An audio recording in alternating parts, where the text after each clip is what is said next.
Assalamualaikum warahmatullahi wabarakatuh. Perkenalkan, nama saya Rizky Wahyuni dengan NIM 20200010115.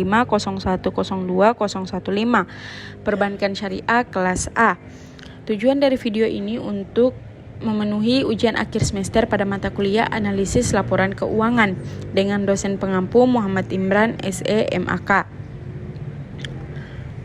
Poin materi yang akan disampaikan dalam presentasi yaitu pertama, analisis rasio, yang kedua, analisis perubahan data, yang ketiga, analisis perubahan laba kotor, keempat, analisis titik impas, yang kelima, analisis kredit, dan yang paling terakhir, analisis kinerja keuangan. Pengertian rasio. Rasio dapat dipahami sebagai perbandingan suatu angka tertentu pada suatu akun terhadap angka dari akun lainnya. Analisis rasio bermanfaat karena membandingkan suatu angka secara relatif sehingga bisa menghindari kesalahan penafsir pada angka mutlak yang ada di dalam laporan keuangan. Jenis-jenis rasio keuangan. Yang pertama, rasio solvabilitas, yang dimana dia untuk mengetahui efektivitas perusahaan. Yang kedua, rasio likuiditas, yang dimana dia untuk melihat kemampuan likuiditas suatu perusahaan. Yang ketiga, rasio aktivitas, untuk melihat produktivitas aktif-aktif yang dimiliki. Yang keempat, rasio profitabilitas, untuk menghitung laba suatu perusahaan. Tujuan analisis rasio yang pertama, memberikan informasi tentang kesehatan. Kedua, memberikan gambaran performa sumber daya perusahaan. Ketiga, menyajikan data efektivitas operasional manajemen.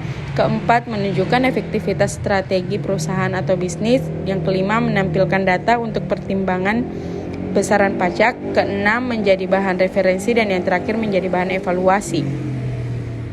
Rasio modal kerja. Rasio modal kerja yaitu rumus perhitungan yang dapat digunakan untuk mengetahui kondisi kesehatan uang. Caranya dengan membandingkan nilai aset lancar dengan utang lancar yang ada.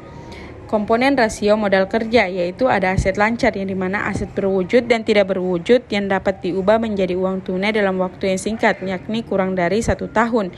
Yang kedua, utang lancar, untuk menutup kebutuhan kegiatan operasional perusahaan, contohnya uang sewa, pembelian perlengkapan, pembayaran bunga atau utang pokok. Analisis perubahan pendapatan. Yang pertama, pentingnya analisis perubahan penghasilan dan biaya. Analisis pos-pos laporan laba rugi yang terperinci sangat penting karena keberhasilan perusahaan dalam jangka panjang akan tergantung pada realisasi keuntungan. Kedua, rasio harga pokok penjualan dan penjualan bersih, dan rasio laba bruto dengan penjualan bersih.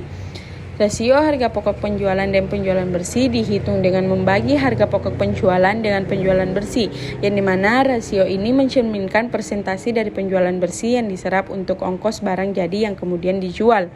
Sedangkan rasio laba bruto dengan penjualan bersih dihitung dengan membagi laba bruto dengan penjualan bersih.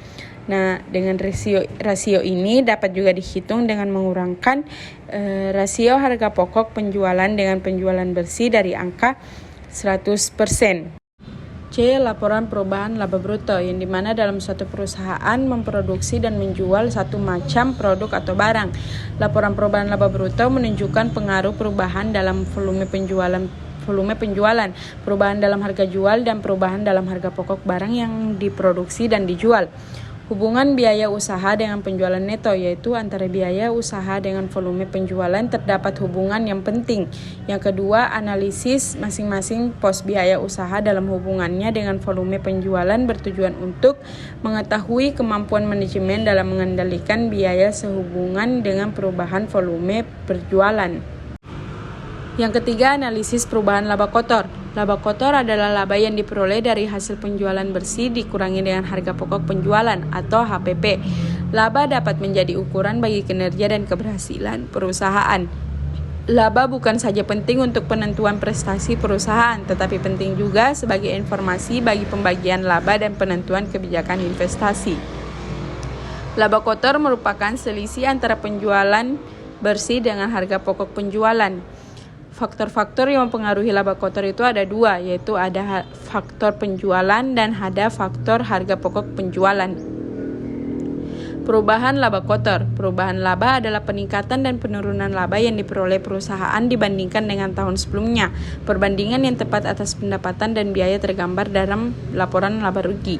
Analisis laba kotor. Secara umum, pengertian analisis laba kotor adalah analisis yang digunakan untuk mengetahui jumlah laba kotor dari periode ke satu ke periode yang lainnya, serta sebab-sebab berubahnya laba kotor tersebut antara dua atau lebih periode. Analisis titik impas. Pengertian break-even point atau BEP. Break-even point adalah posisi di mana perusahaan tidak memperoleh laba dan tidak menderita kerugian. BEP adalah titik impas sangat penting bagi manajemen untuk mengambil keputusan dan untuk menarik produk atau mengembangkan produk, atau untuk menutup anak perusahaan yang tidak menguntungkan. Kelemahan break-even point yaitu yang pertama asumsi tentang linearity, yang kedua klasifikasi biaya, yang ketiga jangka waktu penggunaan, dan ada juga manfaat analisis BEP, yaitu alat perencanaan untuk menghasilkan laba, kedua memberikan informasi mengenai berbagai tingkat volume, dan yang terakhir untuk mengetahui hubungan volume penjualan yang diproduksi. Kelima, analisis kredit. Penilaian laporan keuangan. Laporan keuangan untuk beberapa periode atau minimal laporan keuangan 2 periode terakhir. Terhadap laporan keuangan ini antara lain dapat diterapkan teknik analisa sebagai berikut. Pertama, analisa per pos atau per komponen. Kedua, analisa persentase per komponen. Ketiga, analisa perbandingan. Dan yang terakhir, analisa rasio. Analisa sumber dan penggunaan modal kerja. Analisa ini bertujuan untuk mengetahui bagaimana dana digunakan dan bagaimana kebutuhan dana tersebut dipenuhi. Penggunaan modal kerja yaitu untuk membiayai operasi hari-hari perusahaan. Rencana penerimaan dan pengeluaran kas yaitu menyusun estimasi penerimaan dan pengeluaran.